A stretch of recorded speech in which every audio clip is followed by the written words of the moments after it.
सर्गरूपा जगत वन विधौ पालिनीयाचराद्री संहारे चापि यस्या जगदिदमखिलं क्रीडनं या पराख्या पश्यन्ती मध्यमाथौ तदनु भगवती वैखरी वर्णरूपा सा समदवाचं प्रसन्ना विधि हरिगिरिसाराधितालंकरोतु।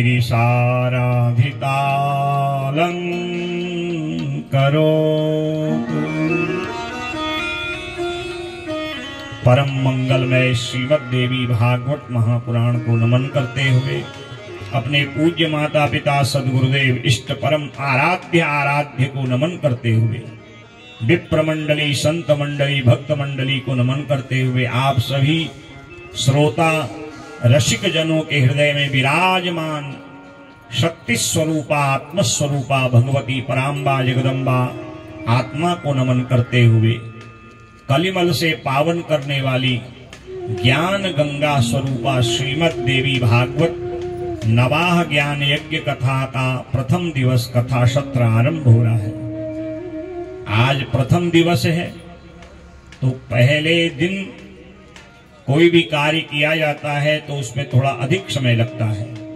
ये सारी व्यवस्थाओं को करते हुए भगवान गणेश जी का मंगल पूजन करते हुए कलश यात्रा पंचांग देव पूजन सहित देवी भगवती के 108 नामों से उनका सांगोपांग पूजन और तत्पश्चात आइए आज महात्म्य कथा में हम प्रवेश करेंगे।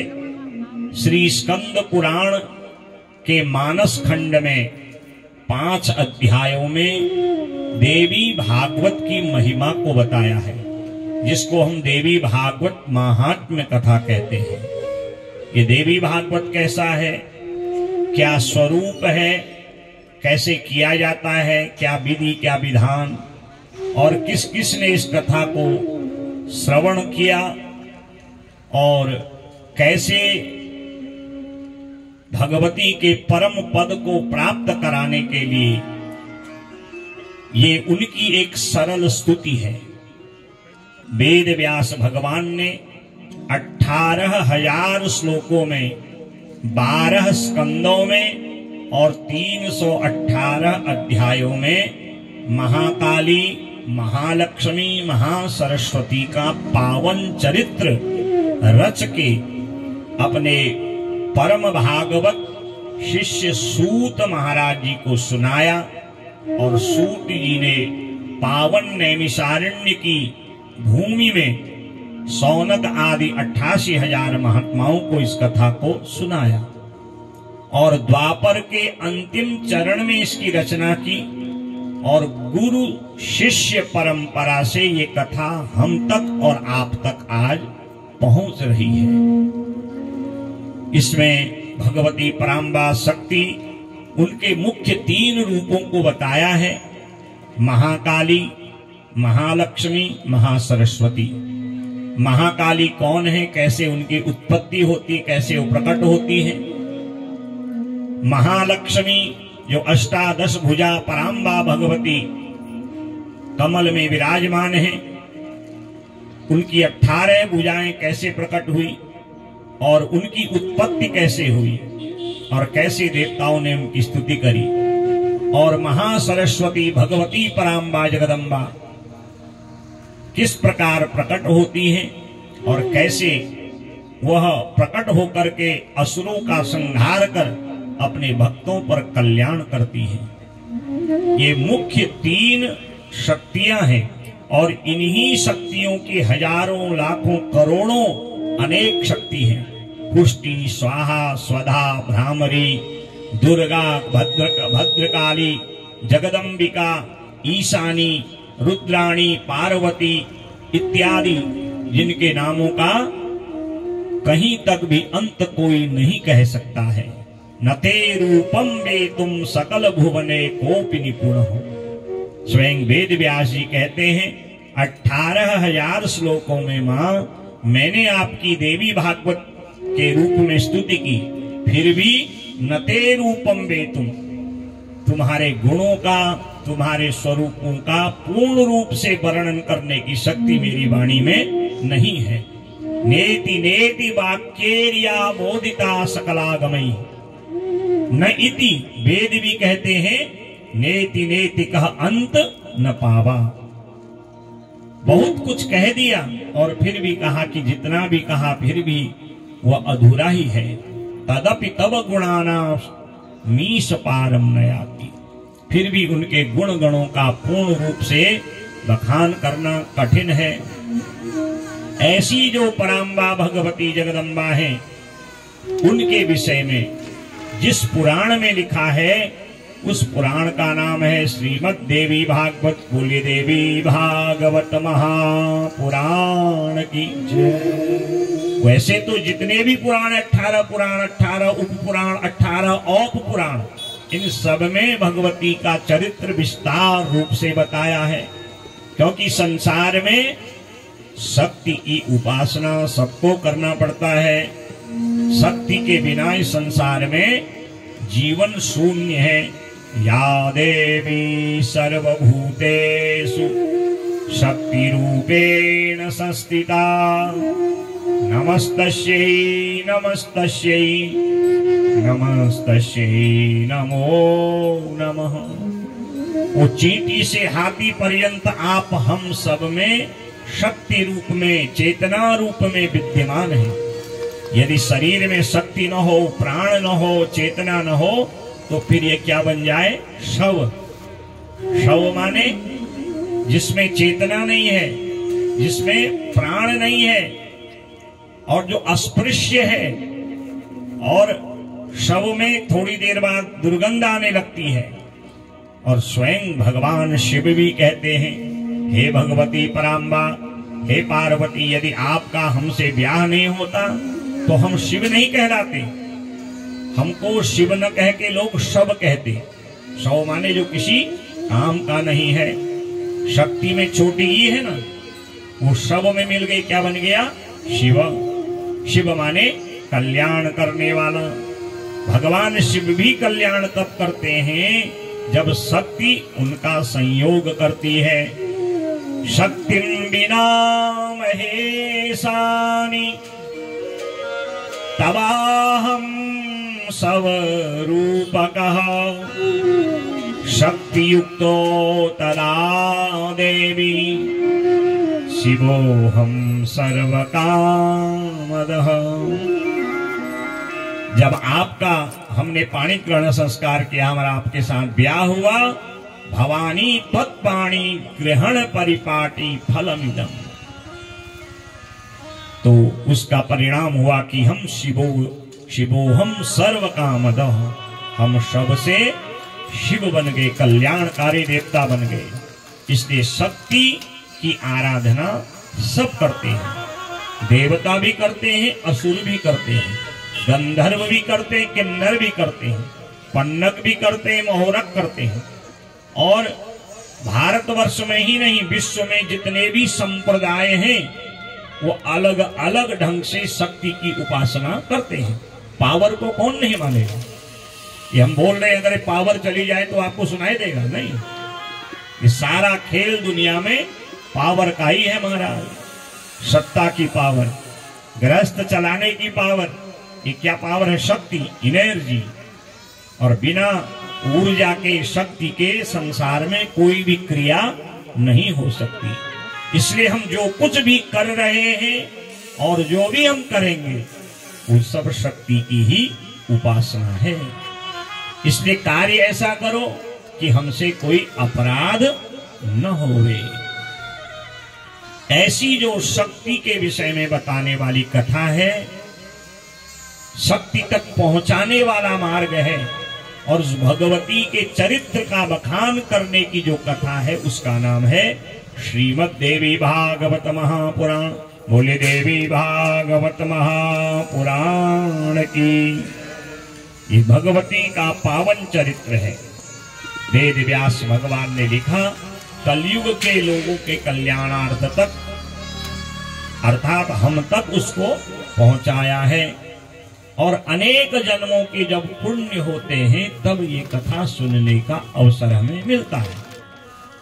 अब इसमें कोई आश्चर्य की बात नहीं है। कभी कभी हम घर से आते हैं, कथा सुनेंगे, परंतु यहाँ आके हम अपनी वार्तालाप में लग जाते हैं या हमारा मन नहीं लगता। हमारा मन मनी राम जी कहीं और परिक्रमा कर रहे होते हैं।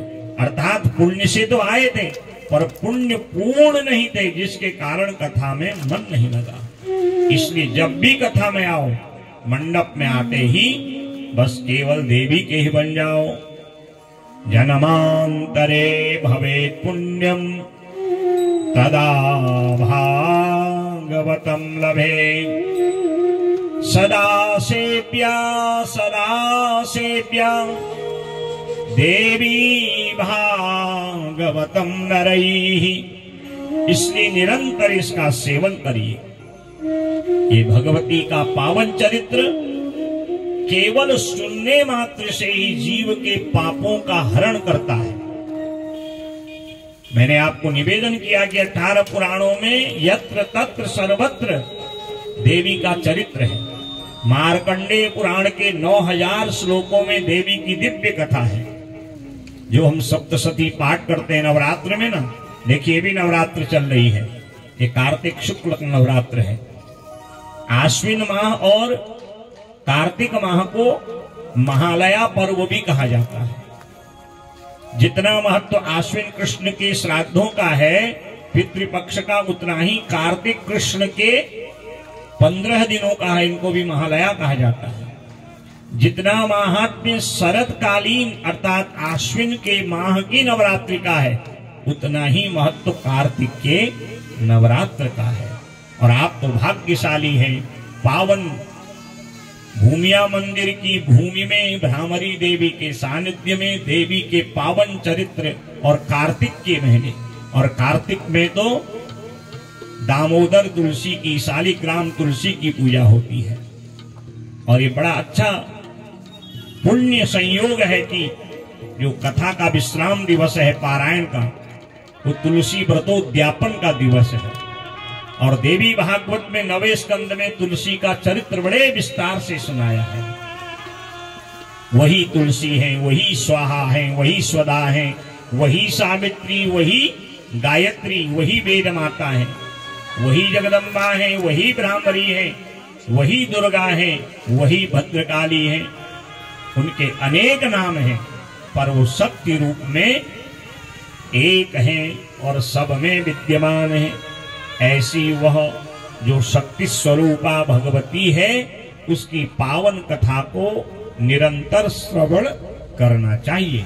जैसे हम एक समय भोजन करते हैं, फिर हमें भोजन की वस्तु की आवश्यकता पड़ती है, वैसे ही जीवन में एक बार नहीं, सदा सेव्या निरंतर कथा का श्रवण करना चाहिए। भगवती पराम्बा कैसी है? वेद व्यास जी ने सबसे पहले पश्यंती, परा, मध्यमा और बैखरी 4 वाणियों के रूप में उसको प्रणाम किया है। श्रेष्ठो या सर्गरूपा जगत वन विधौ पाणिनी या च रौद्री संहारे चापि यस्या जगदिदमखिलं क्रीडनं या पराख्या पश्यन्ती मध्यमाथौ तदनु भगवती बैखरी वर्णरूपा सा समदवाचं प्रसन्ना विधि हरिगिरिसाराधितालंकरोतु। जो महाकाली के रूप में इस सृष्टि का निर्माण करती हैं और महालक्ष्मी के रूप में विष्णु का संयोग कर इस संसार का पालन पोषण करती हैं, और शिवा पार्वती रूप में शिव का संयोग कर संहार रूपी संतुलन लीला को करती हैं। जो परा, पश्यंती, मध्यमा और बैखरी वाणी के रूप में स्तुति के द्वारा जन जन मानस तक पहुंचती हैं। और जिनकी स्तुति हम आप ही नहीं, विधि हरि गिरीशा, विधि माने ब्रह्मा, हरि भगवान नारायण, गिरीशा अर्थात भगवान शंकर भी जिनकी स्तुति गाते हैं। देवी पूजी पद कमल तुम्हारे, देवी पूजी पद कमल तुम्हारे, देवी पूजी पद कमल तुम्हारे, देवी पूजी पद कमल तुम्हारे, सुर नर मुनि सब होहि सुखारे, सुर नर मुनि सब होहि सुखारे, भव भव विभव पराभव कारिणी, भव भव विभव पराभव कारिणी, भव भव विभव प्रभाभव कारिणी, भव भव विभव पराभव कारिणी, विश्व विमोहिनी स्वबस विहारिणी, विश्व विमोहिनी स्वबस विहारिणी, नहीं तब आदि मध्य अवसान, नहीं तव आदि मध्य अवसान, अमित प्रभाव वेद नहीं जाना, अमित प्रभाव वेद नहीं जाना, देवी पूजी पद कमल तुम्हारे, देवी पूजी पद कमल तुम्हारे, पद कमल तुम्हारे, पद कमल तुम्हारे, विधि हरि गिरिशाराधितालंकरोतु, जिनकी स्तुति ब्रह्मा विष्णु शिव इंद्रादि देवता गंधर्व किन्नर पन्नग मोहरग विद्याचारण आदि सब गाते हैं। ऐसी वह पराम्बा जगदम्बा असमदवाचम हम सब की वाणी में विराजमान हो और हमें ऐसा शब्द बुलवाएं जिस शब्द के द्वारा सब मोहित हो जाएं, हमारे इस जीवा को अलंकृत करें। जथे माम वाचम कल्याणी, वो कल्याण जननी है। वेद भी कहता है हे मां, आप कल्याण रूपी वाणी के रूप में हमारे कंठ जीवा में निवास करो। ऐसी जो भगवती पराम्बा है, जो ब्रह्म विष्णु रुद्र के द्वारा आराधित है, उन्हीं की यह कथा देवी भागवत है। जब द्वापर युग की समाप्ति होने वाली थी और कलयुग आने वाला था, तो जो ऋषि है ना, ये बड़े बड़े ऋषि, बड़े बड़े महर्षि, राजर्षि, देवर्षि, इन्होंने विचार किया कि यदि महाराज कलयुग में भक्ति नहीं होगी, भजन नहीं होगा, कीर्तन नहीं होगा, तब तो हाहाकार हो जाएगा।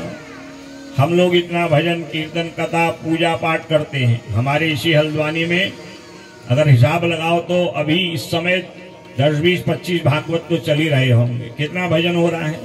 और उसके बाद भी देखिए हर घर घर में कलहबाजी है। कलह माने कलयुग का युग, कलह माने कलयुग का स्थान, कली माने कलह। जिस घर में कलह हो रहा है समझ लेना कलयुग ने अपना डेरा जमा लिया है। और कलयुग को भगाने का सरल उपाय है, गावही नर पावही भाव था। भगवान के नाम को निरंतर गाते रहिए, उनकी कथाओं को सुनते रहिए। कलयुग जोग यज्ञ नहीं जाना, कलयुग जोग यज्ञ नहीं जाना।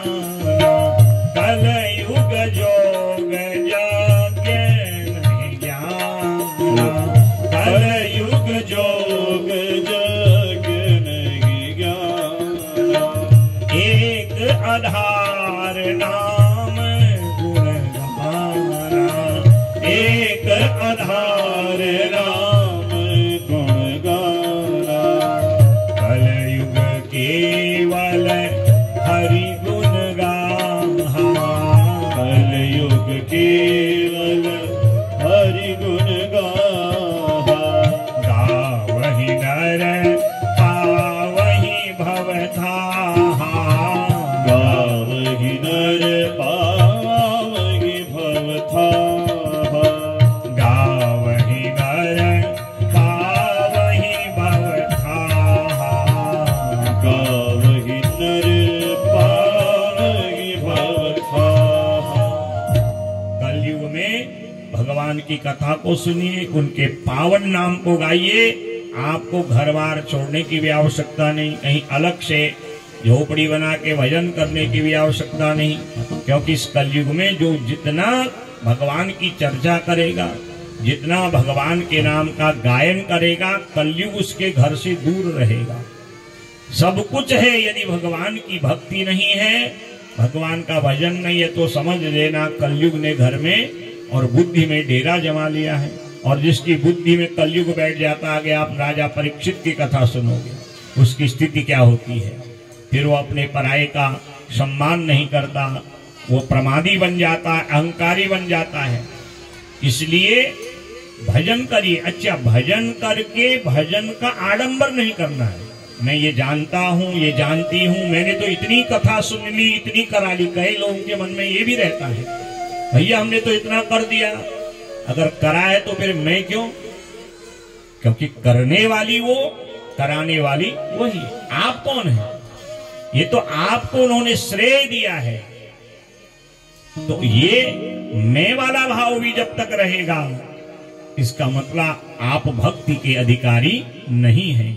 क्योंकि भगवान की भक्ति जहां रहती है, वो सहज बन जाता है, वो सरल बन जाता है, वो जड़ की तरह व्यवहार करता है, उसको दुनिया से कोई लेना देना नहीं होता है। और जहां थोड़ा सा बैलेंस, संतुलन कम रहता है, वहीं ये मैं आता है। और जहां आता है अभिमान, वहां से चले जाते हैं भगवान। इसलिए मैं का भाव नहीं, मैंने इतनी कथा सुन ली महाराज। अच्छा, कई बार ऐसा भी होता है, कथा सुनाने के बाद कई लोग व्यास जी की परीक्षा ले लेते हैं। अभी मैं फरवरी में कहीं कथा कर रहा था, तो एक माता जी भागवत जी के 7वें दिन की कथा थी, सुदामा जी की कथा, निजी मोहन जी। तो कह रही है, महाराज जी आपने कथा सुनाई बहुत बढ़िया, और आंखों आंसू भी आ गए, मैं बड़ा प्रसन्न होगा, चलो कोई तो मेरी कथा से प्रभावित हुआ महाराज। बहुत फूला नहीं समाया मैं, हाँ, परंतु माता जी ने कहा, महाराज ये बताइए सुदामा जी के पिताजी का नाम क्या था, बताइए। अब यहाँ पिताजी भाई की कथा सुनाने में रह गए तो भागवत की कथा कैसे पूरी हो। मैंने कहा माता जी कथा कम सुन रही थी, व्यास जी की परीक्षा ज्यादा ले रही थी। मैंने कहा आपने सुदामा जी की भगवान के प्रेम की कथा सुन करके क्या जीवन में परिवर्तन लाना है, इससे आपको फल मिलेगा। न कि सुदामा जी के पिताजी का नाम क्या था, उनके भाई का नाम क्या था, ये कुतर्क के लिए कथा नहीं है। क्योंकि जो कथा रसिक होते हैं वो सुनते हैं, कहीं सुनहि सब विधि जेहि संता। और एक बार नहीं, बार बार मुँह रहो रसिका भूई भाव का, बार बार उनकी सुनने की इच्छा होती। ऐसे ये तो मैंने एक सुनाया, ऐसे कितने हमारे जीवन में प्रसंग हैं। पहले तो लगता वास्तव में यही रसिक है, फिर पता चलता है रसिक कम है, परीक्षक ज्यादा है। परीक्षक बन के कथा में आओगे तो कुछ मिलने वाला नहीं है, रसिक बन के आओ। रसिक बनोगे तो जैसा कथा होगा वैसा ही भाव होगा और जीवन में परिवर्तन होगा। कथा सुन के परिवर्तन नहीं हुआ तो सब निरर्थक हो गया महाराज।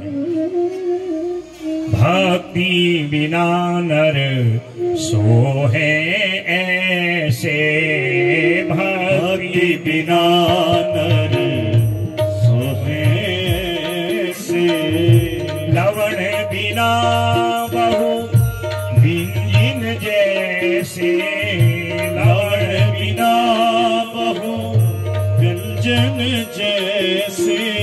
बहुत बढ़िया रसोई में आपने बढ़िया रसीली सब्जी बनाई महाराज, बढ़िया सब्जी बनाई, तरकारी बनाई, मटर पुलाव बनाया, बढ़िया। वो आजकल क्या पनीर चला है, वो शाही पनीर कहते लोग, सब बनाया आपने। बढ़िया मसाला डाला, देसी घी का तड़का भी है और सब कुछ डाला, उसमें नमक नहीं डाला तो लगेगा स्वादिष्ट। लवण बिना बहु व्यंजन जैसे, लवण बिना बहु व्यंजन जैसे। भगतिहीन नर सोहे ऐसे, भगतिहीन नर सोहे नर सोहे नर सोहे ऐसे। सब कुछ है और सुबह उठ भी रहे हैं, सूर्य को जल भी चढ़ा रहे हैं, मंदिर भी जा रहे हैं। मैं अक्सर माताओं को देखता हूँ नवरात्रि में देवी की पूजा कम करती हैं, अपनी सास की बहू की ज्यादा करती हैं। बताओ, मंदिर में आए हो, कोई साड़ी की चर्चा कर रहा, कोई गहना की चर्चा कर रहा, जिसकी पूजा के लिए आए उसकी पूजा तो भूल गए। हाँ ठीक है, बिटिया जो भी है वो चढ़ तो रहा है, पर वाणी से क्या होना चाहिए था, मंत्र बोलना चाहिए था, भजन होना चाहिए था, क्योंकि इतना समय तो और समय मिलता नहीं, मिला है इसलिए जीवन में उसका लाभ लीजिए। कथा में आइए, रसिक बन के आइए, तब लाभ मिलेगा। परीक्षक बन के आओगे तो परीक्षा तो महाराज सती ने भी राम जी की ली थी, क्या उत्तीर्ण हुई थी और क्या भोगना पड़ा है, माताओं से ज्यादा कोई नहीं जानता। इसलिए रसिक बनिए। ऐसी जो भक्ति स्वरूपा भगवती है, उनके जब हम रसिक बन जाते हैं तो जीवन में परिवर्तन आने लगता है। और परिवर्तन कैसे आएगा, उसके लिए हमें सरल बनना पड़ेगा, सहज भाव से कथा सुनना पड़ेगा। किसी प्रकार का जो कुछ भी अहंकार मद मोह है वो कथा के मंडप से बाहर, और चकाचक कथा श्रवण करिए, विचार करिए इस कथा के द्वारा, आज की कथा के द्वारा मैंने क्या ग्रहण किया और मैं क्या त्याग कर सकता हूँ, क्या त्याग कर सकती हूँ, मेरे जीवन का लक्ष्य क्या है। ये जो कथा है ये भगवान का चरित्र है, ये भगवान से मिलाने का एक सरल साधन है, ये कथा भगवती का परिचय है। तो उसको जानने की जिज्ञासा हो, और जब ऐसी जिज्ञासा होती है तो मन में जो आकुलता व्याकुलता है, कलयुग का प्रभाव है, वो शांत होने लगता है। ऐसा ही नैमिषारण्य क्षेत्र में शौनकादि 88,000 महात्माओं ने ये प्रयोग किया कि अब कलयुग आने वाला है, लोग धर्महीन हो जाएंगे, वर्णहीन हो जाएंगे, कोई किसी की सेवा नहीं करेगा, आडंबर ज्यादा होगा, और जब भक्ति नहीं होगी तो कल्याण कैसे होगा। आयु कम है, भोग अधिक है, तो कल्याण का मार्ग क्या होगा। इसी की चर्चा हो रही थी आपस में, ये सेमिनार चल रही थी एक प्रकार की। उसी समय सूत जी आगे बोले, सूत जी महाराज की। सूत जी 15-18 वर्ष के जैसे ब्रह्मचारी हैं, परंतु 18 पुराण कंठ है। गुरुदेव भगवान ने एक बार सुनाए, कंठ कर लिए। और जैसे ही सूत महाराज जी आए, शौनकादि 88,000 श्रेष्ठ महात्मा ऋषि खड़े हो गए और उनको प्रणाम किया। सूत जीव समावहविर यस्त्वं श्रावसी कथा मनोहराः पुण्या व्यास शिष्य महामते। हे वेद व्यास जी के ज्ञानी शिष्य सूत जी, आप चिरजीवी हो, हम आपको प्रणाम करते हैं। आज आप हमारे भाग्य से आए हैं, हम कलयुग की चिंता में डूबे हुए हैं। कलयुग के जीवों का कल्याण कैसे हो, इसका निदान क्या होगा, आप हमें बताइए। आपने हमें अनेक प्रकार की कथाओं को सुनाया। शिव में शिव को प्राप्त करने का जो सरल साधन है, उसके लिए शिव पुराण को सुनाया। भगवान श्री हरि को प्राप्त करने के लिए सरल श्रीमद् भागवत सुनाया। अधुना श्रोतुमिच्छामः पावनात् परम् भुक्ति मुक्तिप्रदं नृणाम् अनायासेन सर्वशः। अधुना श्रोतुमिच्छामः, हम सब इस समय अब पावन देवी के चरित्र को सुनना चाहते हैं, क्योंकि आपने भागवत में भी सुनाया, शिव पुराण में भी सुनाया। भले ही लीला शिव कर रहे हैं, पर करवाने वाली कौन है? वही शक्ति। और द्वापर में भगवान की दिव्य लीलाएं हुई, और स्वयं भगवान अवतार से पहले कहते हैं विष्णोर्माया भगवती यया सम्मोहितम जगत। भगवान को अवतार लेने के लिए जब देवता, ऋषि, मां पृथ्वी गाय का रूप बना के वैकुंठ जाती हैं और कहती है कि आप अवतार लीजिए, बहुत पापाचार, दुराचार, अत्याचार पृथ्वी में हो रहा है, तो कहा देवी देवताओं जाओ, मैं अवतार लूंगा, पर मैं अवतार अकेले नहीं ले सकता, क्योंकि मेरे अवतार की जो शक्ति है वो मेरी महामाया परम आराधनी शक्ति राधा है, जिनके अनेक रूप हैं। और तब भगवान स्वयं अपनी उस परम आराधनी शक्ति महामाया का आह्वान करते हैं, जो नंद यशोदा की बिटिया बन के जाती है, जो कंस को मोहित करती है और उनकी मृत्यु का कारण बनती है। अर्थात आपने हमें भागवत जी की कथा भी सुनाई, शिव चरित्र में शिव पुराण के 24,000 श्लोक सुनाए, परंतु हर जगह यही कहा कि वही शक्ति है। तो अधुना श्रोतुमिच्छामः, अब हम उस भगवती जगदम्बा का पावन चरित्र श्रवण करना चाहते हैं। इसलिए तत्त्वं ब्रूहि महाभागो येन सिद्ध्यन्ति मानवाः कलावपि वरं त्वत्तो न विदः विद्मः संशयच्छिदम्।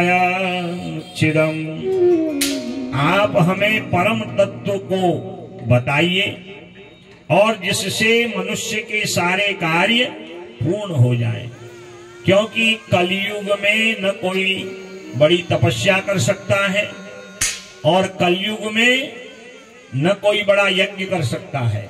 कलयुग जोग यज्ञ नहीं ज्ञाना। अगर आप लंबा यज्ञ करोगे तो आपको उतने साधन चाहिए, उतनी शुद्धि हर वस्तु की चाहिए, घर की व्यवस्था क्या है, संभव नहीं करना। यदि आप तपस्या करने कहीं जंगल में जाओगे, जंगलात वाले भी नहीं आने देंगे, अतिक्रमण कर देना कहीं करके। ये इसलिए आयु है कम, क्योंकि कलयुग की तो 100 वर्ष की आयु है, उसमें भी 100 तक कौन पहुंच रहा है। और उसमें भी लगभग आप देखिए अनुमान 60-70 साल में कोई चला गया, लोग कहते हैं भाग्य हो, पहाड़ी में कुनी ना भाग्य हो। बताइए 100 वर्ष की आयु में 60-70 साल में, और आज तो स्थिति और खराब है। अब तो 30-35-40 वर्ष के जो जवान हैं उनको हार्ट अटैक हो जा रहा है, ब्रेन हेमरेज हो जा रहा है। तो गारंटी तो नहीं है ना आयु की। तो कम आयु में कैसे कल्याण, और उसमें भी भोग अधिक है। भोगा न भुक्ता वयमेव मुक्ता। इतने भोग हैं, उन भोगों को भोगते भोगते उम्र निकल जा रही है। भजन तो छोड़िए, भोगों का कोई पारावार नहीं हो पा रहा है, उन भोगों को कोई प्राप्त नहीं कर पा रहा है। इसलिए बताइए कि हमें इस कलयुग में क्या करना है। और तब ऋषियों को सूत जी ने कहा, आपने कलयुग के लोगों के लिए जो दिव्य प्रश्न किया है, हे ऋषियों, कलयुग के लोगों के लिए मैं तुम्हें सुंदर देवी का चरित्र सुनाता हूँ। और जिस देवी के चरित्र का नाम है श्रीमद देवी भागवत। और ये 9 दिन की कथा है, इसलिए इसको नवाह यज्ञ भी कहा जाता है। बोले देवी भागवत महापुराण की। तावत पापाटवी नृणाम क्लेशनादभ्र कंटका यावन्न परशु प्राप्तो देवी भागवता विदः।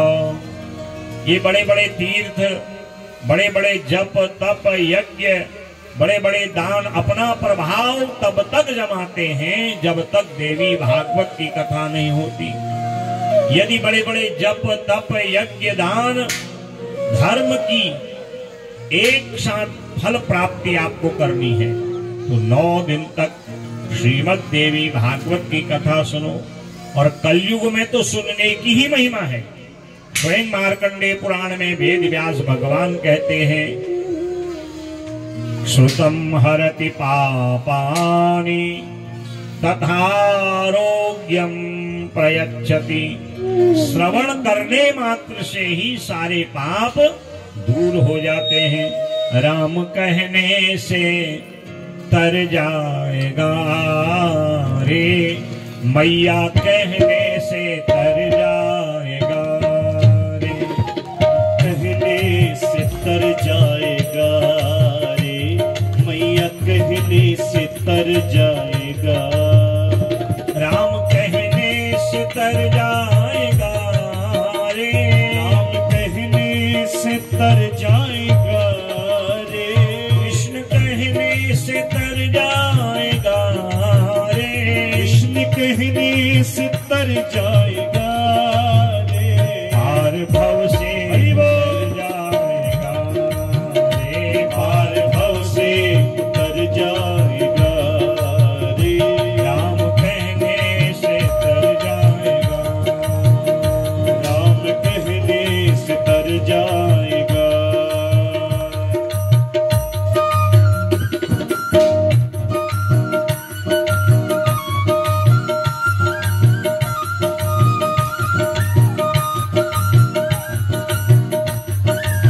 जगदम्बे मात की जय हो।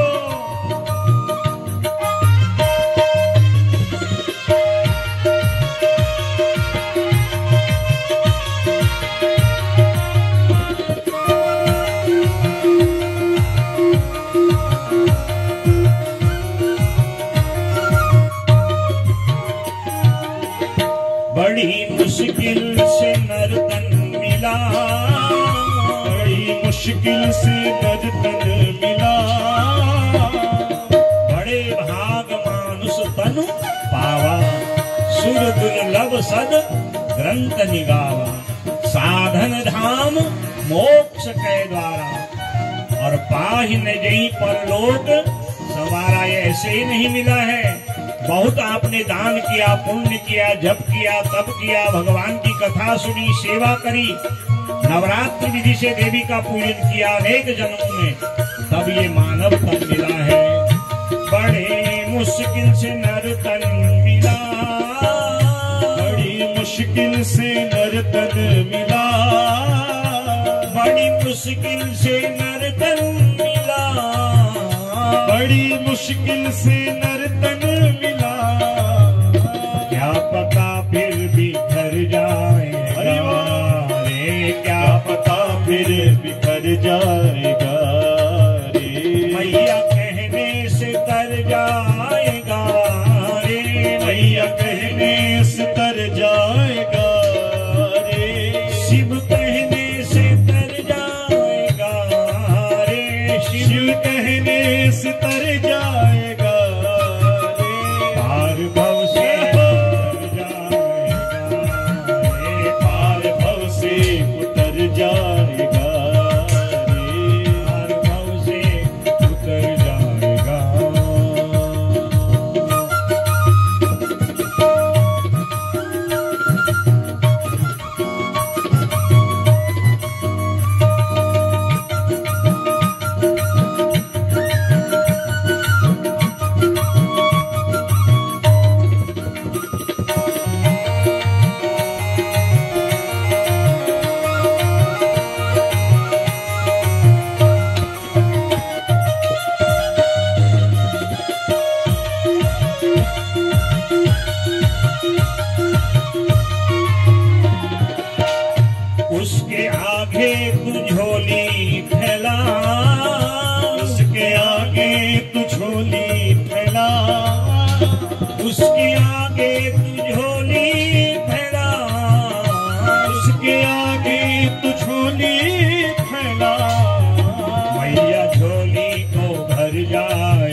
मेरी, जिस गली से तू गुजर जाएगा रे, जिस गली से गुजर जाएगा रे, काम ऐसा तू कर जाएगा रे, काम ऐसा तू कर जाएगा रे, पार भव से हरि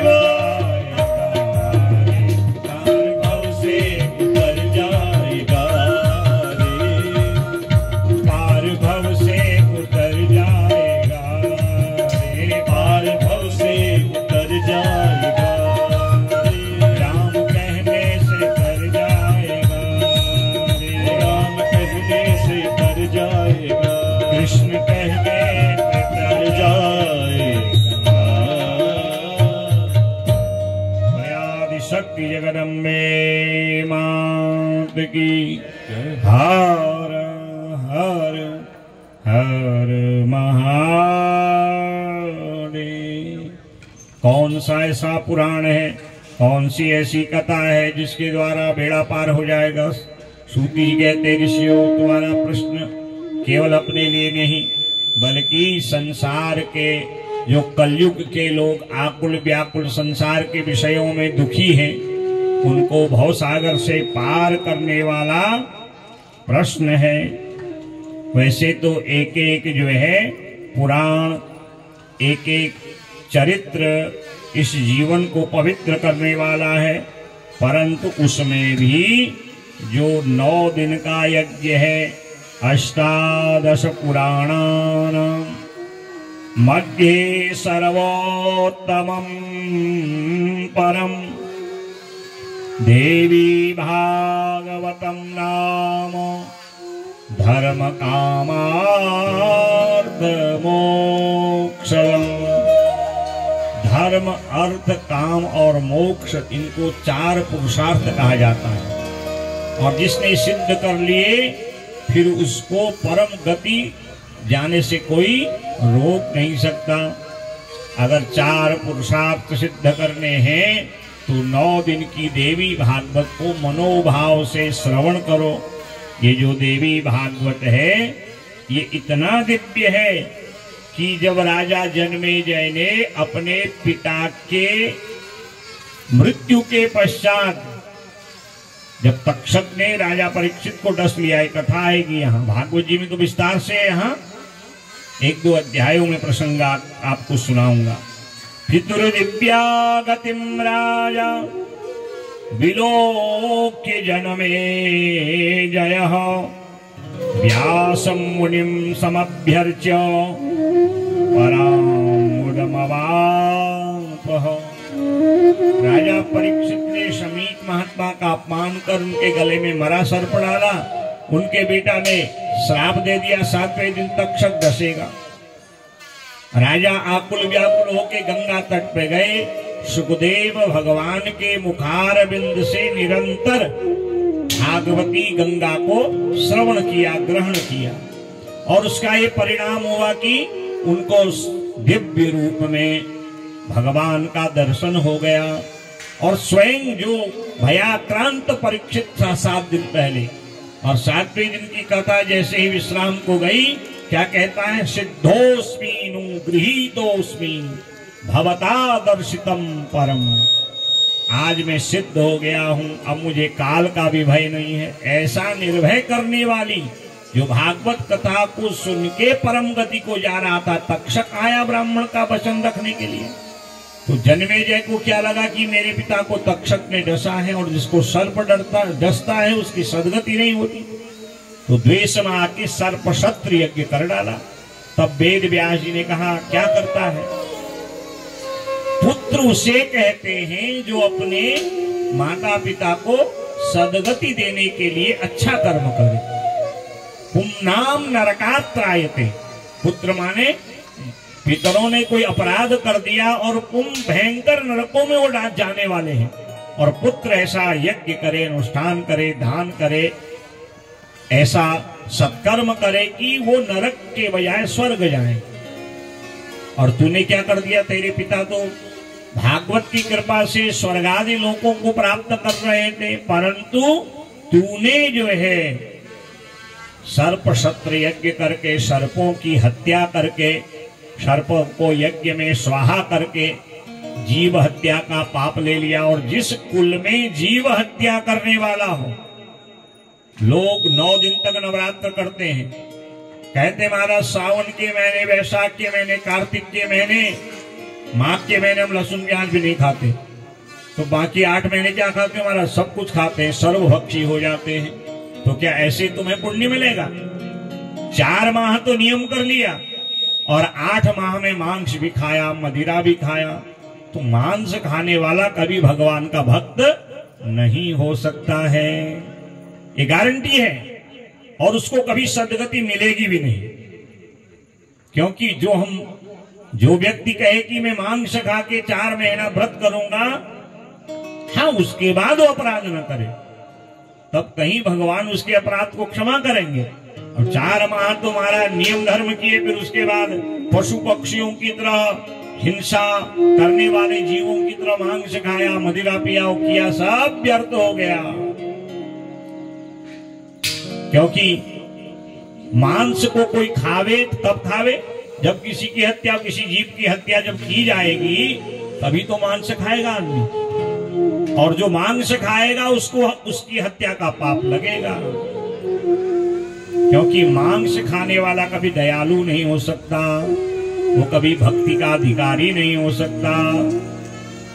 क्योंकि जिसकी हत्या की गई है, जिस पशु की, उसको मृत्यु के समय जो पीड़ा हुई है, उस पीड़ा का भागीदार उसके मांस खाने वाले को उसकी पीड़ा का भागीदार बनना पड़ता है।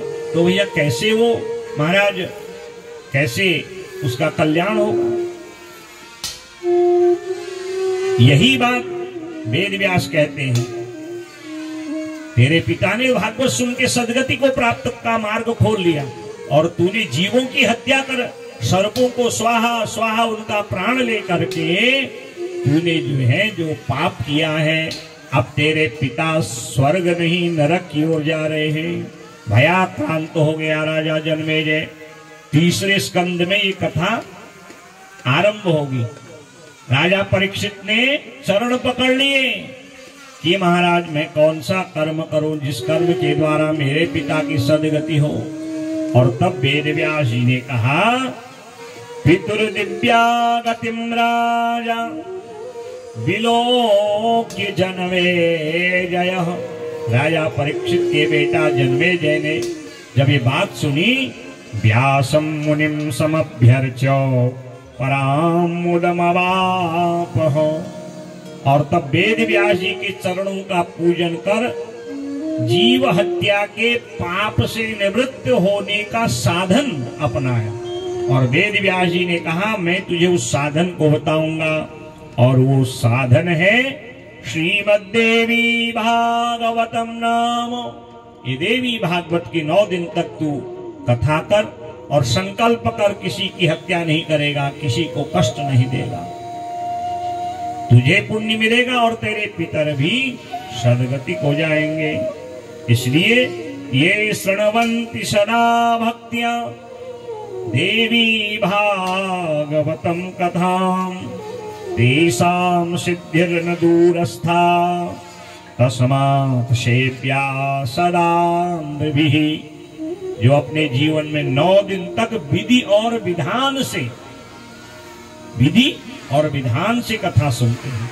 देखिए कथा में यजमान आज 4 हैं, कल को शायद 4 और हों। केवल ये नियम इन्हीं के लिए नहीं है, निरंतर 9 दिन तक यजमान बढ़ते रहेंगे, तो ये नियम इन्हीं के लिए नहीं, ये पूरा बिठोरिया ग्राम वासियों की, बिठोरिया के लोगों के लिए, हल्द्वानी के लोगों के लिए कथा है, कि किसी एक निजी व्यक्ति की कथा नहीं है। तो इस कथा में का पुण्य हमें भी मिले, जो आप अपने घर में अकेले कथा कराओगे और जो यहाँ नियम से कथा सुनोगे, उसका बराबर परिणाम होगा। शर्त है कि नियम से आप कथा सुनिए। 9 दिन तक नवरात्रि विधि से कथा सुनिए, पहले तो व्रत करके कथा सुनिए। और इतना ना हो, कम से कम तामसी पदार्थ 9 दिन तक तो घर में वर्जित कर ही सकते हो ना। और वैसे भी कार्तिक का महीना है, तुलसी की पूजा, शालिग्राम की पूजा होती है, 9 दिन तक विधि और विधान से जिसने कथा सुन ली तो उसको संपूर्ण देवी भागवत करने का फल प्राप्त होगा। वैसे तो लिखा है दिनमर्धम तदर्धम वा मुहूर्तम क्षणमेव वा ये शृण्वन्ति नरा भक्त्या न तेषां दुर्गति क्वचित्। एक दिन, आधा दिन, एक मुहूर्त, आधा मुहूर्त भी यदि कोई देवी भागवत की कथा सुने वो दुर्गतियों से बच जाता है। और इस कथा को सुनने की कोई विशेष दिन, तिथि, बार आदि नहीं है, ये तो हम अपनी सुविधा के लिए सब करते हैं। और यदि जहां श्रवण करने की बात है, बड़ी विधियां हैं। मासानाम नियमो नात्रो दिनानाम नियमो बिना सदा सेव्यम देवी भागवतम नरे। न नियम मास का है, न नियम भार का है, न मूर्ति की भी आवश्यकता नहीं है। जब श्रद्धा बने तब श्रवण करो, जब अच्छा वक्ता मिल जावे, और विशेष करके देवी भक्तों के मुख से जो इस कथा को सुनता है उसकी सिद्धि हो जाती है। सर्वयज्ञेषु तीर्थेषु सर्वदानेषु यत्फलम् सकृत्पुराण श्रवणात् तत्फलम लभते नरः। जो बड़े बड़े तीर्थों में दान करने का, यज्ञ करने का, भ्रमण करने का, सेवा करने का, यज्ञ आदि करने का, गोदान करने का परिणाम मिलता है, कल्पवास करने का फल मिलता है, 9 दिन तक देवी भागवत को सुनने से मिल जाता है।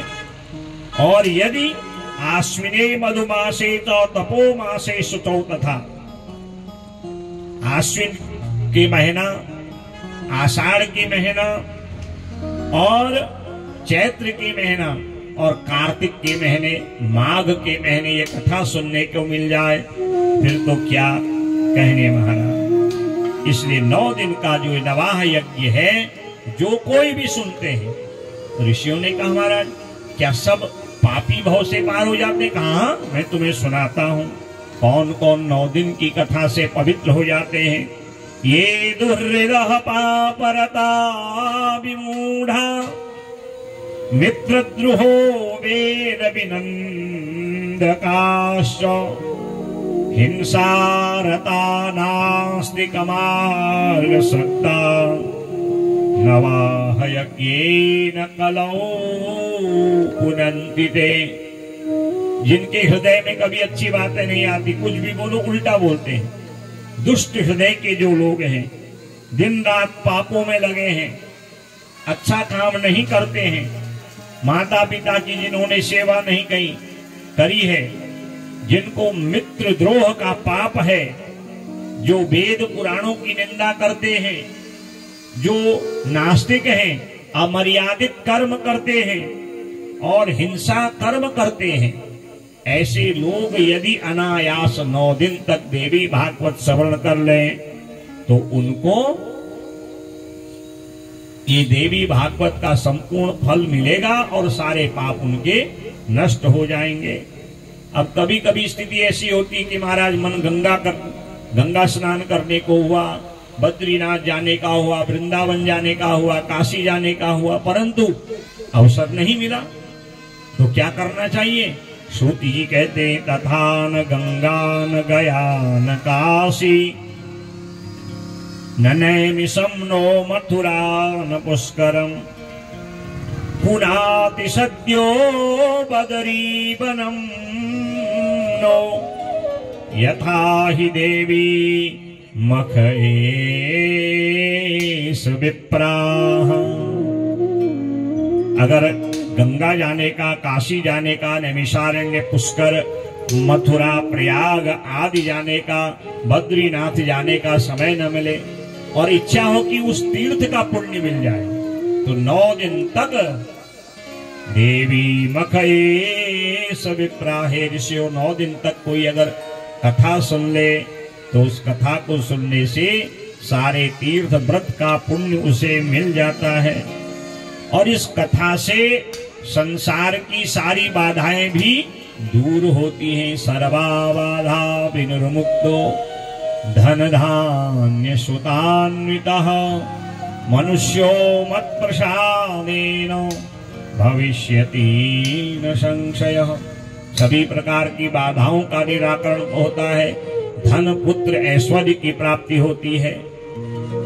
ऐसी यह देवी की कथा है। और ऐसा ही एक चमत्कार वसुदेव महाराज जी के जीवन में हुआ था। भगवान कृष्ण 27 दिन तक घर नहीं लौटे, 27 दिन तक युद्ध करते रहे। जब नहीं लौटे बड़ी चिंता हो गई, तो इसी देवी भागवत की कृपा से उनको अपने पुत्र कृष्ण भगवान का पुनः दर्शन हुआ। तब ऋषियों ने निवेदन किया, महाराज वसुदेवो महाभागः कथम पुत्रमवाप्तवान् प्रसेनः पुत्र कृष्णेन भ्रमतान्वेषितः कथम।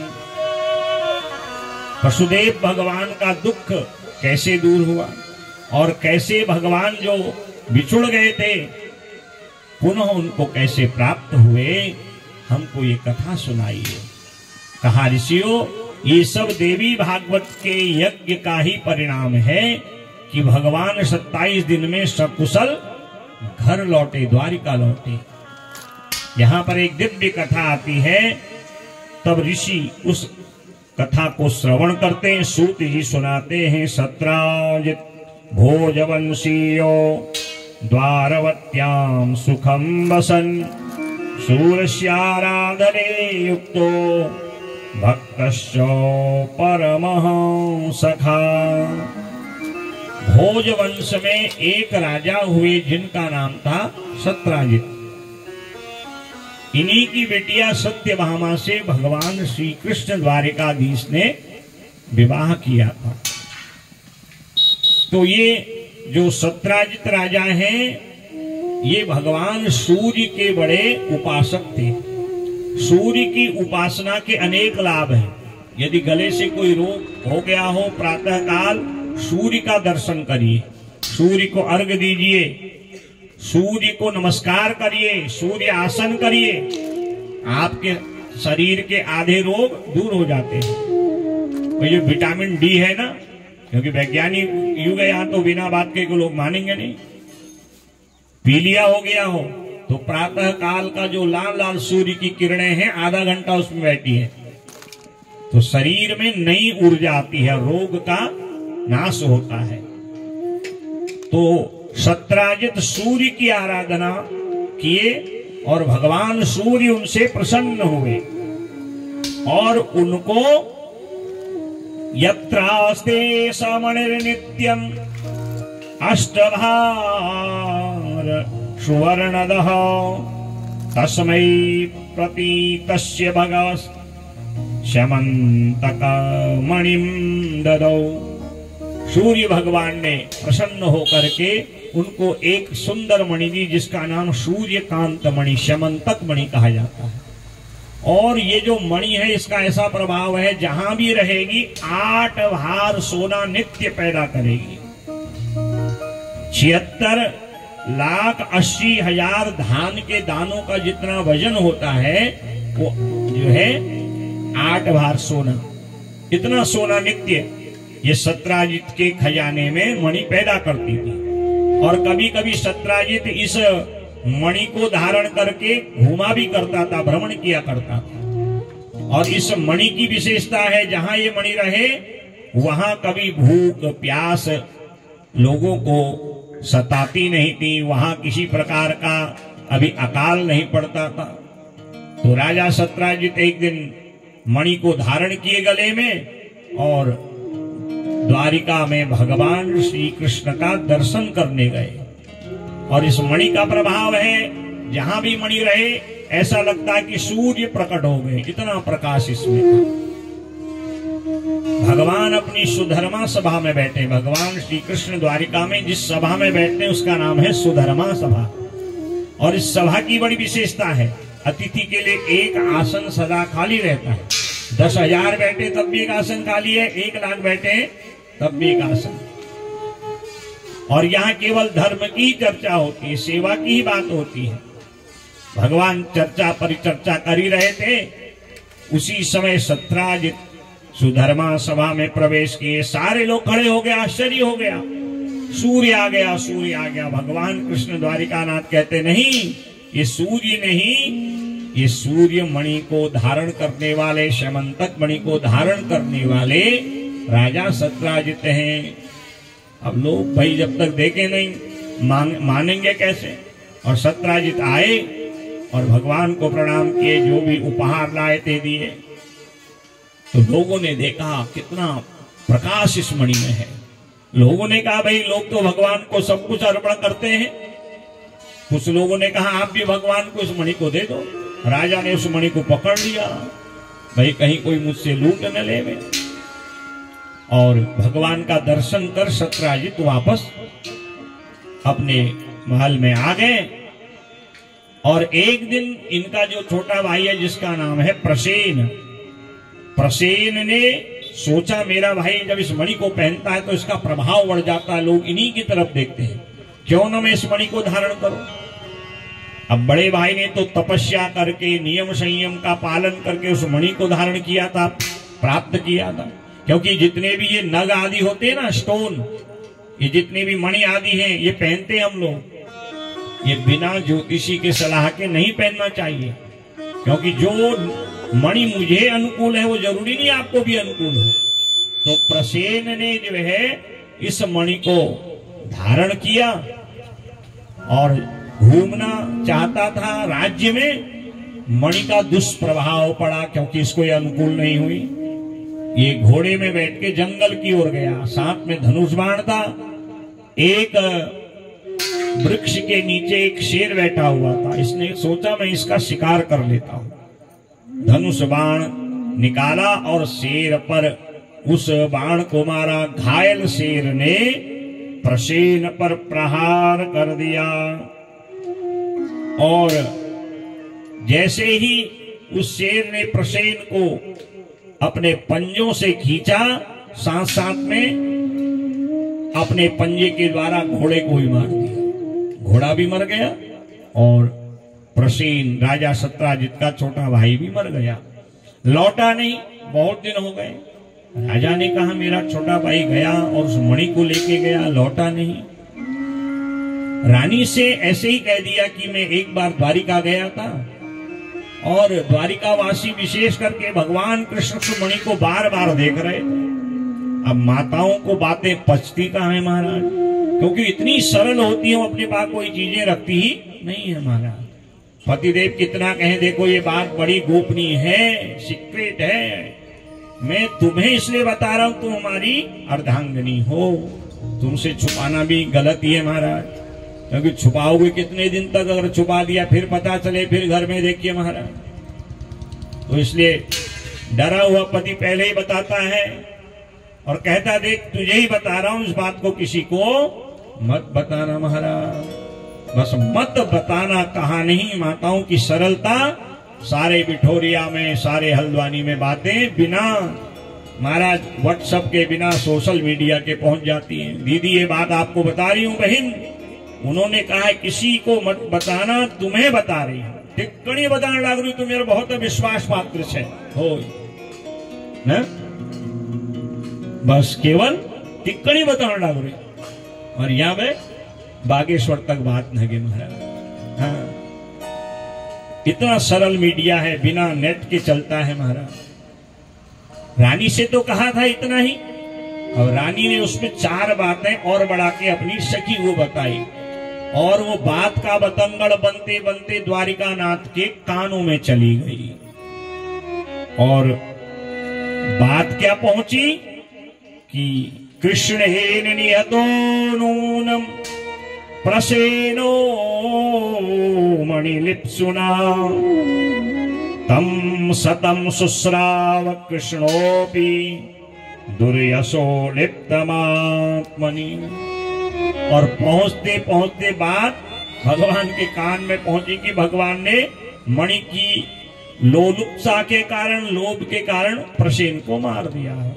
और भगवान ने जब ये बात सुनी तो ये जो मुझ पर ये सब आरोप लगा है, अपवाद लगा है, कलंक लगा है, अब इस कलंक को मैं कैसे दूर करूंगा।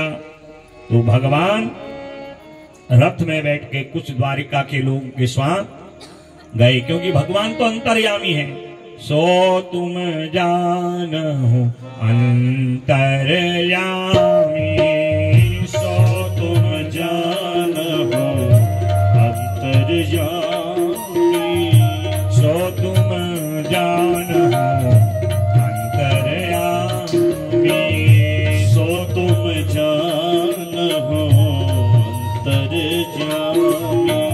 पूरवहु मोर मनोरथ स्वामी, पूरवहु मोर मनोरथ स्वामी, सो तुम जानहु अंतर्यामी, सो तुम जानहु अंतर्यामी। वो तो अंतर्यामी सब जानते हैं, परंतु लीला बस ये सब कुछ करना पड़ा। पहुंच गए उसी स्थान पर जहां पर वो मणि थी। अब वो मणि तो गिरी जंगल पे थी। एक दिन उस जंगल में रहने वाले ऋक्षराज, जिनका नाम है जाम्बवान, बोले जामवंत महाराज की जय हो।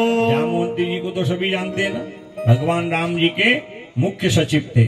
और सुंदर कांड तो जामवंत महाराज के नाम से शुरू होता है। जामवंत के बचन सुहाए, सुन हनुमंत हृदय जाम्बवान भगवान भ्रमण कर रहे थे, चमकती मणि मिली। मैंने क्या करना है, उनकी एक छोटी सी बिटिया है जिसका नाम था जाम्बवती। कहा बिटिया इससे खेल करो। और गुफा में ध्यान करने लगे, क्योंकि जब भगवान राम ने रावण को मारा, सभी लोगों से भगवान ने निवेदन किया कि इसको क्या चाहिए। जब ऋक्षराज जाम्बवंत की बारी आई, कहा मुझे हमें परम पद दे दीजिए। कहा अभी इतना सरल नहीं है परम पद प्राप्त करना। देखिए भगवान सामने है और कह रहे हैं कि ये परम पद प्राप्त करना इतना सहज नहीं है। और हम थोड़ी सी भक्ति, थोड़ा सा 10, 20, 50 हजार 2000 भागवत कथा के लिए दे दिया, हम चाहते हमें इंद्र का राज्य मिल जाए। अरे 1000 10 हजार में बाजार जाओ, कितना सामान, एक झोला भी नहीं भरता। और जाम्बवान जिन्होंने भगवान राम जी की इतनी सेवा करी, और वो क्या कहते हैं, भगवान से परम पद है, और भगवान कहते हैं ऐसे नहीं मिलेगा, भजन करो।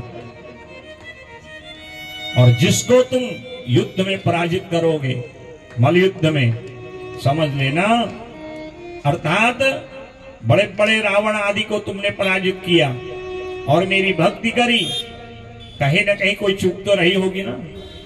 अब द्वापर आएगा, जो तुम्हें पराजित करेगा। रावण भी जाम्बवान जी के भयंकर रूप को देखकर डरता था। तुमको कोई पराजित नहीं कर सकता, और जिस दिन तुम पराजित हो गए तो समझ लेना तुम्हारे मुक्ति के द्वार वही खोलेंगे। तो भगवान उसी गुफा के द्वार पर पहुंच गए और विचार करने लगे, गुफा कितनी गहरी होगी, इसके अंदर कौन होगा। प्रकाश तो मणि का ही है इस गुफा के अंदर। द्वारिका वासियों से कहा देखो 2-4 दिन तो इंतजार करना, यदि नहीं लौटूं तो गुफा में आने का प्रयास मत करना, और जा करके माँ देवकी और वसुदेव को संदेश दे देना। और भगवान अंदर गए। जब 10-15 दिन तक नहीं लौटे ना, तो द्वारिकावासी हताश उदास होकर वापस गए। वसुदेव और देवकी जी से ये सारी बात कही तो वसुदेव देवकी आकुल व्याकुल हो गए। और यहाँ भगवान गुफा में प्रवेश किए। चमकती हुई मणि पर लपके जाम्बवती जोर से चिल्लाई, और जाम्बवान ने देखा शायद मेरी बिटिया संकट में है, और मणि पकड़े हुए भगवान कृष्ण को देखे बिना उनके साथ 27 दिन तक एवं त्रिनवरात्रं तु महद्युद्धमभूतयोः चिन्तयामास बहुधा कथं श्रेयो भवे मम। 2-4 दिन का नहीं, 27 दिन का युद्ध हुआ। और यहाँ वसुदेव देवकी ने देखा कि हमारे प्रिय कृष्ण बेटा हमारा लौट के नहीं आया, क्या किया जाए। और उसी समय नारद जी वहां पर प्रकट हो गए। Shriman Narayan Narayan Hari Hari, Shriman Narayan Narayan Hari Hari, Ajman Narayan Narayan Hari Hari, Ajman Narayan Narayan Hari Hari, Badri Narayan Narayan Hari Hari, Badri Narayan Narayan Hari Hari, Lakshmi Narayan Narayan Hari Hari, Lakshmi Narayan Narayan Hari Hari, Satya Narayan Narayan Hari Hari. गाइए नारायण नारायण हरि हरि, श्रीमन नारायण नारायण हरि हरि, श्रीमन नारायण नारायण हरि हरि,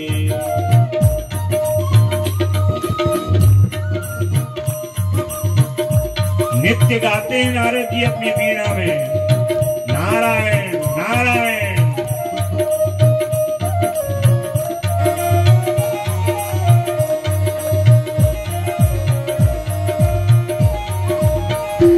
माता नारायण नारायण हरि हरि, माता नारायण नारायण हरि हरि, पिता नारायण नारायण हरि हरि, पिता नारायण नारायण हरि हरि, गुरु नारायण नारायण हरि हरि, गुरु नारायण नारायण हरि हरि, श्रीमन नारायण नारायण हरि हरि, श्रीमन नारायण नारायण हरि हरि,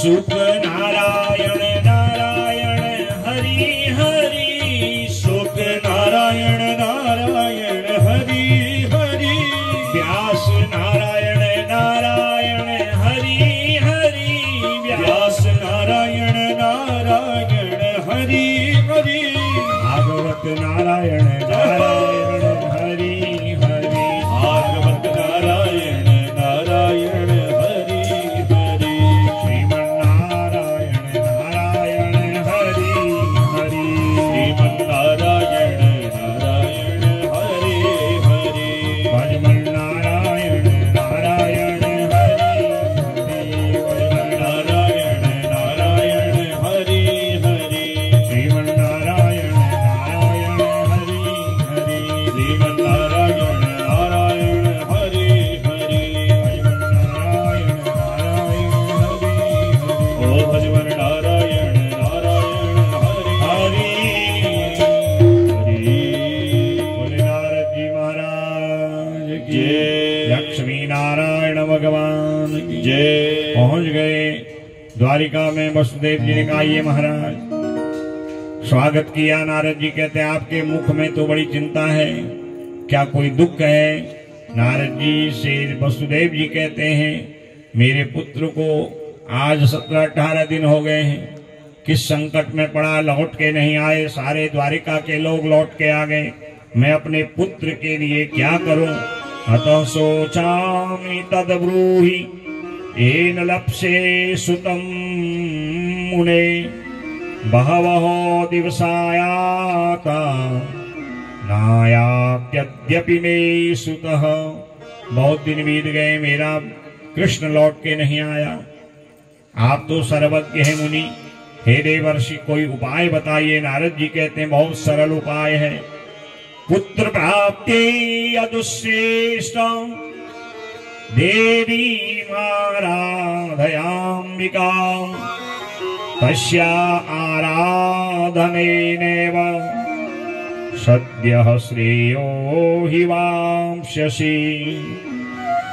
यदि आपको अपना बेटा सुरक्षित चाहिए, शीघ्र उसका दर्शन चाहिए, उसकी प्राप्ति आपको चाहिए, 9 दिन का देवी भागवत अपने इस द्वारिका नगरी में कराइए, अपने महल में कराइए, आप जजमान बनिए। मैं वक्ता बन के देवी के पावन चरित्र को सुनाऊंगा। आपको याद होगा कि जब आपके 6 पुत्रों को षट्पुत्रा निहतास्तेनो तदा शोकाकुलावृशं तदाहं गर्गमाहूय मुनिं नत्वाभिपूज्य च।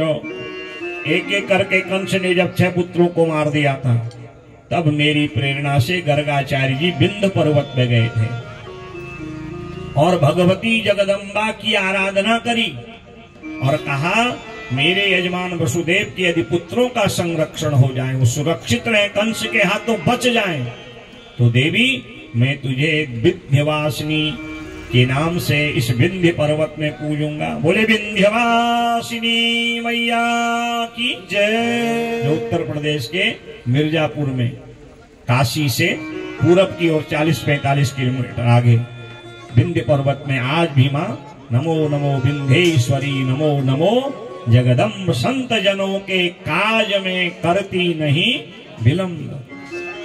गर्ग जैसे संत हैं तो देवी कैसे प्रकट नहीं होती।